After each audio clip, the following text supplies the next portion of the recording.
नमस्कार, मैं हूं अनुराग चड्ढा। न्यूज़ वन इंडिया के डिजिटल प्लेटफॉर्म पर आपका स्वागत है। दोस्तों, आपको अभी तक ये खबर तो मिल ही चुकी होगी कि राहुल गांधी अब सांसद नहीं रहे। जो लोकसभा प्रशासन है उसने आज ये चिट्ठी जारी करके इस बात का ऐलान कर दिया। दरअसल ये कानून है कि जिस भी सांसद या विधायक को कोर्ट के द्वारा 2 साल या उससे अधिक की सजा का अगर ऐलान किया जाता है तो वो सांसद या विधायक नहीं रह सकता। हालांकि कोर्ट ने उनकी कल सदस्यता खत्म नहीं की थी क्योंकि वो दूसरी कोर्ट थी, लेकिन जो लोकसभा प्रशासन है जब उसके पास ये मामला पहुंचा तो कानून के मुताबिक लोकसभा प्रशासन ने राहुल गांधी की सदस्यता 8 साल के लिए खत्म कर दी। अब आपके लिए ये जानना ज़रूरी है कि 8 साल तक राहुल गांधी अब सांसद नहीं बन पाएंगे, चुनाव भी नहीं लड़ पाएंगे, यानी कि संसद के अंदर भी नहीं जा पाएंगे। दोस्तों, मेरे पास इस टॉपिक पर बात करने के लिए आज 2-4 पॉइंट हैं। पहले मैं पॉइंट वाइज उनको बता देता हूं। राहुल गांधी का 8 साल के लिए बनवास, इस बनवास में वो क्या करेंगे। दूसरी बड़ी बात, उनके कुछ करीबी कहते हैं कि राहुल गांधी का पॉलिटिक्स में इंटरेस्ट नहीं है, उनके ऊपर ज़बरदस्ती राजनीति थोपी गई। तो क्या राहुल गांधी अब खुश हैं क्योंकि पॉलिटिकल लायबिलिटी तो उनके ऊपर से चली गई। कुछ लोग कह रहे हैं कि बीजेपी ने बहुत गलत किया, अब राहुल गांधी कांग्रेस के लिए चाणक्य की भूमिका निभाएं। चौथा मेरा पॉइंट है कि आखिर ये कानून इतना खतरनाक क्यों है। करीब 200 सांसद और विधायक इस कानून की भेंट चढ़ चुके हैं, यानी कि वो लोग अपनी सदस्यता खो चुके हैं। पांचवा मेरा पॉइंट ये है कि राहुल गांधी ने तत्कालीन मनमोहन सरकार के दौरान एक अध्यादेश पार्लियामेंट के अंदर फाड़ा था और मनमोहन सरकार उस वक्त की ये अध्यादेश लेकर आ रही थी कि जिस भी सांसद या विधायक को 2 साल से अधिक की सजा होने पर उसकी सांसदी या विधायक की जाने का खतरा रहता है, उस पर रोक लग सके। लेकिन राहुल गांधी ने उसी अध्यादेश को फाड़ दिया। अगर आज वो अध्यादेश ना फटता तो राहुल गांधी आज सांसद होते, लेकिन नियति ने ये लिखा था तो आज राहुल गांधी को अपनी ही गलती की सजा भुगतनी पड़ी। हालांकि राहुल गांधी की इंटेंशन बहुत अच्छी थी, उनको मालूम था कि भाई वो ऐसा कोई भ्रष्टाचार का काम करेंगे नहीं, ऐसा वो कुछ काम नहीं करेंगे जिसकी वजह से कभी उनके ऊपर भी जो वो कानून है वो काम करेगा। लेकिन आज राहुल गांधी को अपनी शायद गलती का एहसास हो रहा होगा। दोस्तों, अब पॉइंट वाइज बात करते हैं। सबसे पहले तो मैं आपको जानकारी दे दूं कि सुप्रीम कोर्ट ने ये कानून क्यों बनाया। हालांकि आपके पास जानकारी होगी, सोशल मीडिया का ज़माना है, आप लोगों ने अब तक रिसर्च कर ली होगी, लेकिन फिर भी मैं थोड़ा सा आपको बता देता हूँ। दरअसल पहले क्या था कि जब किसी को 2 साल या उससे अधिक की सज़ा मिल जाती थी तो हर व्यक्ति सेशन कोर्ट के बाद हाई कोर्ट के बाद सुप्रीम कोर्ट चला जाता था और पता चला वो 3-3, 4-4 बार चुनाव भी लड़ लेता था और उसकी किस्मत का फैसला नहीं होता था। लेकिन सुप्रीम कोर्ट ने यह कानून बनाया कि अगर किसी भी सांसद या विधायक को 2 साल या उससे अधिक की सजा कोर्ट सुना देता है तो तत्काल उसकी सांसदी या विधायकी को रोकने का कोई अधिकार नहीं है। अपील का अधिकार ही खत्म कर दिया।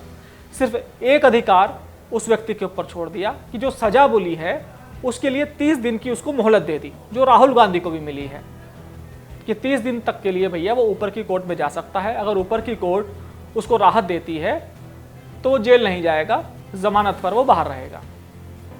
अब ये कानून इतना खतरनाक है दोस्तों कि 200 सांसद और विधायक अब तक इसकी भेंट चढ़ चुके हैं। अगर हम बात करें कुछ चर्चित चेहरों की तो आज चर्चित चेहरा राहुल गांधी के रूप में जुड़ ही गया। उत्तर प्रदेश से अतीक अहमद, आजम खान, मुख्तार अंसारी, ये लोग इस कानून की भेंट चढ़ चुके हैं। ऐसे ना जाने और कितने लोग हैं जिनकी सुनवाई कोर्ट के अंदर भी चल रही है और जैसे ही सुनवाई खत्म होगी, अगर सजा उनको मिलेगी तो वो भी इस कानून की जद में आ जाएंगे। तीसरा मेरा पॉइंट ये है दोस्तों कि राहुल गांधी को सोशल मीडिया पर अक्सर मजाक के रूप में लोग जानते हैं कि राहुल गांधी का जो बयान है वो बड़ा व्यंग्यात्मक होता है, सीरियस बयान नहीं देते। जब जब राहुल गांधी को या कांग्रेस को देश में ज़रूरत होती है राहुल गांधी की तो वो विदेश भाग जाते हैं पार्टी करने, अपना बर्थडे बनाने। तो लोग कहते हैं कि राहुल गांधी पार्ट टाइम राजनीति करते हैं, फुल टाइम राजनीति नहीं करते बीजेपी की तरह, उनका इंटरेस्ट ही नहीं है। अब तरह तरह की चर्चाएं सोशल मीडिया पर चल रही हैं। मेरे पास कुछ राहुल गांधी के करीबियों का भी फ़ोन आया, कह रहे देखिए भाई, अब तो राहुल गांधी की मन की इच्छा पूरी हो गई, वो कभी राजनीति करना चाहते ही नहीं थे। शायद इसी वजह से उन्होंने कांग्रेस अध्यक्ष का पद स्वीकार नहीं किया। वो जब जब चुनाव होते थे तभी वो सक्रिय होते थे। कह रहे भले ही कांग्रेस और राहुल गांधी या जो तमाम जो सेकुलर दल है, राहुल गांधी की सांसदी जाने पर वो लोग अपनी तीखी प्रतिक्रिया दें, लेकिन राहुल गांधी बहुत खुश होंगे। लेकिन कुछ लोग ये भी बताते हैं कि ये ऐसा वक्त है जिसको लेकर राहुल गांधी को आत्मचिंतन करना पड़ेगा, क्योंकि बहुत बड़ा झटका राहुल गांधी को लगा है। भले ही राहुल गांधी की पसंद राजनीति ना हो, लेकिन लोग उनको एक राजनेता के रूप में जानते हैं। अब 8 साल तक के लिए वो सांसद नहीं बन पाएंगे, लेकिन ये तो तय है, कांग्रेस मानकर चल रही है और राहुल गांधी भी मानकर चल रहे हैं, ये पॉलिटिकल इशू है। अगर ये पॉलिटिकल इशू नहीं होता और तो उनकी सांसद नहीं जाती। बराबर मोदी सरकार इसका फॉलोअप कर रही थी कि कोर्ट में क्या चल रहा है, कोर्ट से जब सजा सुनाई जाएगी तो लोकसभा प्रशासन को क्या करना है। तो ऐसे में राहुल गांधी के पास मौका है कमबैक करने का, और 8 साल का वक्त कम नहीं होता। अब वो सारी पॉलिटिकल लाइबिलिटी से, जो संवैधानिक लाइबिलिटीज होती हैं, उनसे मुक्त हो गए हैं। ऐसे में राहुल गांधी के पास मौका है कि वो अब चाणक्य की भूमिका निभाएं कांग्रेस के अंदर, और जो झटका बीजेपी ने उनको दिया है उस झटके का वो बदला लें। देखना होगा राहुल गांधी किस तरह का काम करेंगे। एक मेरा अहम पॉइंट ये है कि राहुल गांधी को एक तरह से 8 साल का वनवास मिल गया है। दोस्तों, वनवास शब्द मैं इसलिए यूज़ कर रहा हूँ, आमतौर पर जब भी किसी व्यक्ति को घर निकाला होता है, देश निकाला होता है या प्रदेश से निकाल दिया जाता है, तो आमतौर पर हम लोग वनवास का यूज़ करते हैं। मान लीजिए किसी की सरकार नहीं आ रही है तो हम कहते हैं भी विपक्ष को 5 साल का वनवास मिल गया है। लेकिन मेरा मानना यह है कि, और जो रिसर्च है अब तक की, वनवास जो होता है, वनवास में व्यक्ति प्रायश्चित कर सकता है। भले ही उसको जो वनवास मिला है वो उसको अपने कर्मों की वजह से मिला है या दूसरों की वजह से मिला है।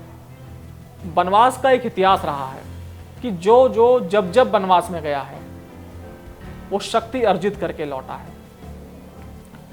भगवान श्री राम के बारे में हम लोग सभी जानते हैं, 14 साल का वनवास उनको मिला, जिसमें भगवान श्री राम की कोई गलती नहीं थी। लेकिन वनवास में रहकर उन्होंने खूब तपस्या की, ऋषि मुनियों से मिले, उनका काम किया, बहुत असुरों का उन्होंने सर्वनाश किया। ऋषि उन्होंने खूब आशीर्वाद दिया, खूब अस्त्र शस्त्र दिए, और जब वो 14 साल बाद लौटे तो भगवान श्री राम बहुत ताकतवर थे, और इसी वनवास के दौरान उन्होंने प्रकांड पंडित कहे जाने वाले रावण का भी वध किया था, और सैकड़ों राक्षसों का उन्होंने वध किया। और अगर हम बात करें महाभारत की, तो महाभारत में भी एक तरह से पांडवों को अज्ञातवास के रूप में वनवास ही मिला था, और जब पांडव उस अज्ञातवास और वनवास को खत्म करके वापस लौटे तो वो भी बहुत शक्ति अर्जित करके लौटे। तो क्या राहुल गांधी इस वनवास का फायदा उठाएंगे? ये बात तो दोस्तों सही है कि राहुल गांधी के जो बयान हैं वो बिना सिर पैर के होते हैं। कई बार राहुल गांधी बहुत अच्छी बात भी बोलते थे, लेकिन उनका परसेप्शन एक मजाकिया का बन गया था। एक सीरियस पॉलिटिशियन राहुल गांधी कभी नहीं बन पाए। देश का हर नागरिक राहुल गांधी को नॉन सीरियस नेता के रूप में जानता था, लेकिन राहुल गांधी के पास अब मौका है देश की जनता को दिखाने का। जिस भाजपा सरकार ने उनको 8 साल के लिए पार्लियामेंट में बैन करा दिया है, उसे सबक सिखाने का। अगर राहुल गांधी वास्तव में सीरियस होंगे तो इस वनवास को वो बहुत ही पॉजिटिव रूप में लेंगे, और तब तक हो सकता है उनकी राह के जो सबसे बड़े कांटे हैं प्रधानमंत्री नरेंद्र मोदी, वो भी राजनीति से दूर चले जाएं। क्योंकि भारतीय जनता पार्टी का ये कानून है कि 70 साल से जो अधिक उम्र के लोग हैं वो सक्रिय राजनीति में नहीं रह सकते। तो उस वक्त राहुल गांधी के लिए राह और आसान हो जाएगी। लेकिन हो सकता है जब योगी आदित्यनाथ से उनका सामना हो तो राहुल गांधी को 8 साल तक अपने आप को और अपनी पार्टी के लिए चाणक्य का काम करना पड़ेगा, मजबूत होना पड़ेगा और हो सकता है कि देशाटन के लिए उनको निकलना पड़े।